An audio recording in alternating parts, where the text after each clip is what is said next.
बेटी और बच्चों को घर के बाहर जलाया था। आज जो लड़ाई महाबोधि महाविहार बोधगया में चल रही है, ये लड़ाई विरासत की है, ये लड़ाई संस्कृति की है, ये लड़ाई है अपनी अस्मिता की। ये कह सके बहुजन समाज की हमारी विदेश में एक विरासत है, एक अस्तित्व है।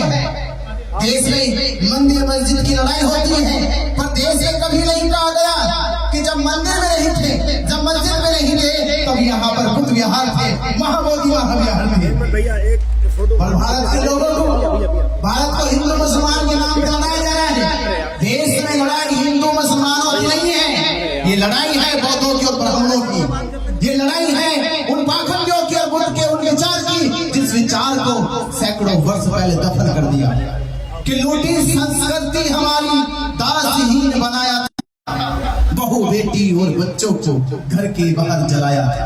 आंखों से टपके आंसू, कोई फरियाद सुन ना पाया था। अरे होता रहा शोषण हमारा, अरे होता रहा शोषण हमारा। कोई अल्लाह ईश्वर देवी देवता जमीन पे उतर के ना आया था, कोई अल्लाह ईश्वर देवी देवता भगवान इस जमीन पे उतर के नहीं आया था। अरे लिया जन्म भीम ने, आज जिनकी जयंती मना रहे हो, आज पूरा देश पूरी दुनिया जिनकी जयंती पाया था, और तोड़े मनवादी जंजीरों को, तोड़े मनवादी शास्त्रों को, ग्रंथों को, इस देश के 100 पीड़ितों को आजाद कराया था।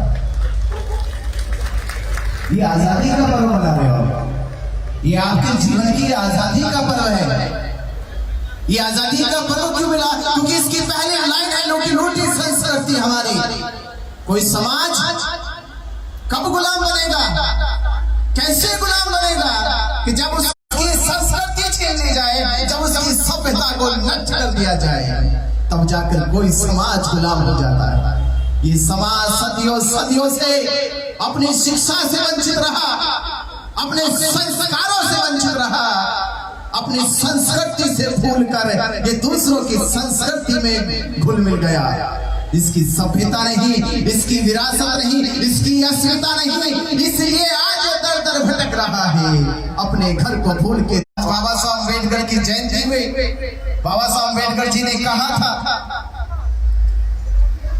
कि बाबा साहब अम्बेडकर ने जब 13 अक्टूबर 1935 को नासिक की एक सभा में घोषणा कर दी।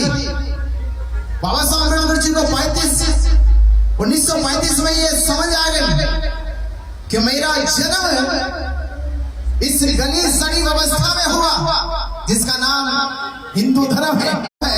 ये मेरे बस की बात नहीं थी, पर मैं इसमें मरूंगा नहीं, मैं इसमें आज के बाद जीऊंगा नहीं, ये मेरे बस की बात है। ये व्यवस्था का परिवर्तन हुआ, ये 1935 में हो गया। बाबा साहब ने बता दिया ये हमारी व्यवस्था नहीं है, ये हमारी संस्कृति नहीं है, हमारी संस्कृति है जो बाबा साहब डॉक्टर अम्बेडकर ने 14 अक्टूबर 1956 में नागपुर की दीक्षा भूमि में हमारी विरासत, हमारी संस्कृति, हमारी सभ्यता ये है। और समाज 56 से अब तक बाबा साहब ने तो संस्कृति को इशारा कर दिया। मुसलमान इस दुनिया में फक्र से कह सकता है कि उसका मुसलमान दुनिया में फक्र से कह सकता है कि उसका धर्म स्थल सुरक्षित है और उसके हाथों में है। मुसलमान कह सकता है, ईसाई सिख कह सकता है उसका धर्म स्थल सुरक्षित है, उसके हाथों में है। हिंदू कह सकता है कि उसका धर्म स्थल सुरक्षित है, उसके हाथों में है। और इस देश का ये शोषित पीड़ित बहुजन समाज, इस देश का बौद्ध समाज नहीं कह सकता इसका धर्म स्थल सुरक्षित है और उसके हाथों में है। ये कह पाओगे? कह सकते हो? कैसे फख्र से कहोगे? और जब हम ये नहीं कह सकते गया हमारा, जिसमें मैं कहता हूं कि अगर समाज अपनी संस्कृति सभ्यता को नहीं बचा सकता तो जीवन में उसके जीने का क्या अस्तित्व बच गया?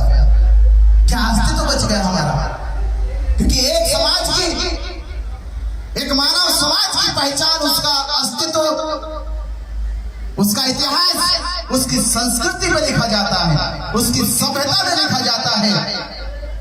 अगर वही नहीं रहेगी, वही हम नहीं बचा पाएंगे। शिक्षित बनो, जब शिक्षित अर्जित करते हो, जब शिक्षा ग्रहण करते हो, तो आपको पुस्तकें पढ़ने को मिलती है, इतिहास पढ़ने को मिलता है, संस्कृति पढ़ने को मिलती है। और शिक्षित होने के बाद आप अपनी संस्कृति को ना जान सके, संस्कृति को ना बचा सके, तो कैसे शिक्षित हुए, कैसे समझदार हुए? एक शिक्षित व्यक्ति ये जान ले कि मेरी संस्कृति क्या है, मेरी सभ्यता क्या है, और उसके तो उसे शिक्षित समाज कहते हैं। ऐसी परिभाषा करो अपनी, ऐसी परिभाषा करो कि एक मानव समाज के भीतर अगर आप अपनी पहचान बनाना चाहते हो, इस समाज में केवल मानव होना पहचान नहीं है, मानव मात्र होना पहचान नहीं है। एक व्यक्ति जब अपने हुनर को तलाशता है तो डॉक्टर कहलाता है, इंजीनियर कहलाता है, वकील कहलाता है, मास्टर कहलाता है, ऑफिसर। पर जब वो व्यक्ति समाज की काबिलियत को पहचानता है तो समाज की काबिलियत उसकी संस्कृति है, उसकी पहचान, उसका इतिहास है। अगर वो समाज अपनी संस्कृति की काबिलियत को ना पेश कर सके, अपनी विरासत को ना बचा सके, तो समाज अपनी ये काबिलियत खो चुका है, अपनी अस्तित्व की पहचान खो चुका है। इसीलिए मैं आपसे कह रहा हूं, इस दुनिया का सबसे बड़ा आंदोलन, कितना बड़ा आंदोलन, किसी को तारीख याद है कितना बड़ा? सदी में 135 साल तो वो है जब अनागारिक धम्पाल ने 1892 में भारत में आके ब्रिटिश गवर्नमेंट से ये कहा कि महाबोधि महाविहार महेंद्र पांडो के कब्जे में है, उसे मुक्त कराया जाए। ये बात तो 135 साल पुरानी है। ये 8वीं सदी में जब आदि शंकराचार्य ने जब पूरे ब्राह्मणों से कहा कि बुद्ध का महापाप है, बुद्ध की प्रतिमा के सामने नतमस्तक हो जाना ये आपका सबसे बड़ा अपराध है। उस अपराध की परिभाषा को कहते हैं आदि शंकराचार्य कि अगर हत्या कर लो तो माफ है, चोरी कर लो तो माफ है, डकैती डाल लो तो माफ है, और माफ करने का, हत्यारों की माफ करने का, चोरी करने के अपराध का माफ करने का, डकैती। तो आदि शंकराचार्य ने कहा मैं तुम्हें माफ करने के लिए मेला लगा रहा हूं कुंभ का, ये माफ किए जा सकते हैं। अगर हत्या करो तो माफ की जा सकती है, चोरी करो तो माफ की जा सकती है, डकैती डालो तो माफ की जा सकती है। पर बुद्ध की बात सुन ली, बुद्ध के सामने झुक गए, बुद्ध की शकल को देख लिया तो माफ नहीं की जा सकती। नरक में एक बार नहीं 7 बार जाना पड़ेगा। इतना डरता आदि शंकराचार्य। तो उसने कहा ब्राह्मणों, उस पे सम्राट अशोक ने, राजा कनिष्क ने, राजा हर्षवर्धन ने इस अखंड भारत को बौद्ध में बना दिया है। अपना चक्र चलाओ और भारत की अखंड भूमि से ये बौद्ध धर्म का प्रचार प्रसार बंद कराओ। सारे ब्राह्मण 8वीं सदी में इकट्ठा हो गए। उन्होंने आदि शंकराचार्य की बात मान ली और एक मुहिम पाखंड अंधविश्वास के लोगों को भ्रमित करने की चलाई, और अपनी मुहिम में 200 सालों में वो सफल हो गई। 200 सालों में वो सफल हो गए। ये पतन शुरू हो गया और आज पतन के करीब, आज पतन के 1000 साल हो गए। आज पतन के 1000 साल हो गए। 1000 साल से महाबोधि महाविहार बौद्धों की विरासत इंतजार कर रही है कि कब आएंगे उनके वारिस और कब कराएंगे महाबोधि महाविहार को मुक्त। ये वारिसों का इंतजार कर रही है और हम बैठे अभी तक। संविधान लागू हो गए, संविधान देश में लागू किया गया, और जब संविधान कानून है, अगर संविधान के अनुसार वो सही पाए जाते हैं, संविधान के अनुच्छेदों का उल्लंघन नहीं करते तो लागू किए जाएंगे। अगर संविधान के अनुच्छेदों का भी उल्लंघन करते हैं तो संविधान के पूर्व सभी कानून रद्द कर दिए जाते हैं, समाप्त कर दिए जाते हैं। पर 6 जुलाई 1949 को ये बीटी एक्ट बना। ये बीटी एक्ट क्या है? मैं आपको एक जानकारी दूं कि भारत में मस्जिद है पर कोई एक्ट नहीं है, भारत में चर्च है कोई एक्ट नहीं है, पर भारत में बुद्ध विहार है उसी पे एक्ट है। इसका मतलब ब्राह्मणों को ना तो मस्जिद से इतना भय था, ना मंदिर से इतना भय था, ना गुरुद्वारों से इतना भय था, जितना बुद्ध विहार के बुद्ध मंदिर से, बुद्ध की ज्ञानस्थली से भय था। उसने पहले उसी पे षड्यंत्र कर लिया। तो बीटी एक्ट 1949 में बनाया गया और संविधान जब 26 जनवरी 1950 को लागू हुआ तो संविधान ने कहा कि रद्द, ब्राह्मणों की बात को माना गया, संविधान का उल्लंघन किया गया। और संविधान का उल्लंघन करने का मतलब है कि वो देशद्रोही है। संविधान का पालन नहीं हुआ, संविधान के अनुच्छेदों का पालन नहीं हुआ, संविधान के कानून का पालन नहीं हुआ, और जिसने पालन नहीं किया वो देश का देशद्रोही है, वो राष्ट्रद्रोही है। पर पालन ना करने के बाद भी वो खुलेआम घूम रहे हैं। और तब से लेके अब तक 76 साल हो गए। 76 सालों में हम लोगों ने अपनी विरासत, उन्हें बेबस कर दिया गया, लाठी बरसाए गए, जेल भेजे गए, मुकदमे लगाए गए। तो ये 135 साल से एक आंदोलन चल रहा है। पर इससे 135 साल में देश की सरकार को, देश की संस्थाओं को, देश के बौद्ध समाज को, बहुजन समाज को अब तक ये होश नहीं आया कि बौद्धों की भी कोई विरासत है, कोई अस्मिता है, कोई सम्मान है। कैसे कहोगे आप? हम बैठे रहते हैं, हम कहते हैं कि भारत में बौद्धों का प्रचार प्रसार कम होता है। क्यों होता है कम? दुनिया का ऐसा ज्ञान स्थली है, ज्ञान का प्रतीक है, शांति का प्रतीक है। अरे राम मंदिर भारत का मंदिर है, केवल राम मंदिर बनाओ केवल भारत का है, तिरुपति बालाजी केवल भारत का है, केदारनाथ बद्रीनाथ केवल भारत का है, महाबोधि महाविहार भारत नहीं पूरी दुनिया का है। आप ऐसे महाविहार की लड़ाई लड़ रहे जो पूरी दुनिया का है, और पूरी दुनिया का केवल दुनिया का नहीं है। यूनेस्को ने महाबोधि है, मैत्री का प्रतीक है, उसकी लड़ाई बौद्ध समाज आज लड़ रहा है, उसकी लड़ाई लड़ रहा है। अब आप ही बताओ, अगर ये बच जाएगा तो बौद्धों का गौरव कितना बढ़ेगा देश दुनिया में।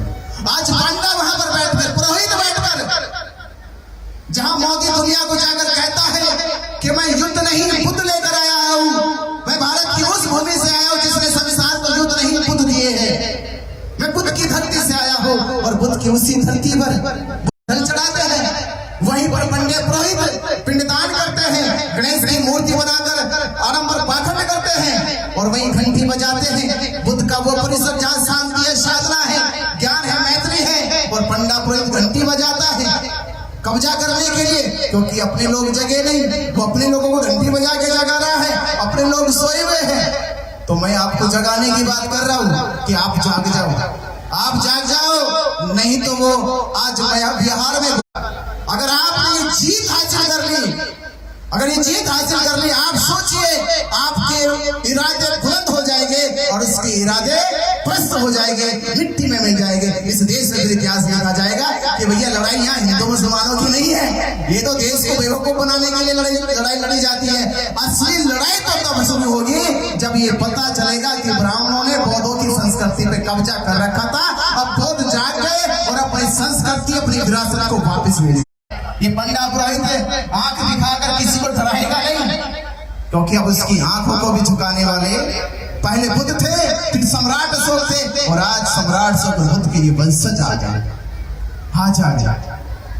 इसलिए मैं कहता हूं कि इस आंदोलन की कड़ी को ज्ञापन देके चलाया गया वो शांतिपूर्ण तरीका था, इस आंदोलन को धरना देके चलाया गया वो शांतिपूर्ण तरीका था। इस आंदोलन को जनसभाएं, शांति मार्च ने एक बार, 2 बार और 3 बार, 3 बार तो रिपीट होती कोई बात, चौथी बार तो किसी ने रिपीट नहीं करी, तो 3 बार बुद्ध की शांति थी। अब हमसे मीडिया बंधु कहती है अब हम क्या करोगे, सरकार नहीं मानेगी। हमने कहा 3 बार बुद्ध की शांति है, 1 बार बुद्ध की शांति, 2 बार बुद्ध की शांति, 3 बार बुद्ध की शांति, और चौथी बार सम्राट अशोक की क्रांति होगी। हमने निर्णय ले लिया है 12 तारीख 12 लाख बुद्ध, इस 12 तारीख को बुद्ध पूर्णिमा को पूरे देश से आह्वान कर दिया गया। ये जनसभाएं निकाली जा रही, यात्रा निकाली जा रही है कि 12 तारीख को बहुजन समाज, बौद्ध समाज अपनी विरासत संस्कृति को बचाने के लिए बौद्ध गया पहुंचे। 12 तारीख तक अगर सरकार हमारी बात सुनती है तो ठीक है, नहीं तो हमने ये भी निर्णय लिया कि बोध गया कि उस धरती पे हम हिंसा नहीं चाहेंगे, हम कोई वहां पर उपद्रव मचाना नहीं चाहेंगे। पर 13 तारीख को मुख्यमंत्री का ये नीतीश कुमार जी से कह देंगे इस बार जाके कि या तो ब्राह्मणों को निकालने का रास्ता निकालो कोई, कि ब्राह्मण कैसे निकले, या तो ब्राह्मणों को बाहर निकालने का रास्ता निकालो, वरना तुम्हारा रास्ता निकलने का बंद हम करेंगे, ये निकालने का रास्ता हम बंद करेंगे। तो ये तो निर्णय हो चुका। अब इस आंदोलन के लिए अब समाज कितना जाएगा वहां पर, क्योंकि डीएम ने एक दिन कहा था पुराना है, तो कहने लगा अभी तक भारत के वोट अभी 1 लाख नहीं आए। कितने नहीं आए? 1 लाख वोट अभी नहीं आए।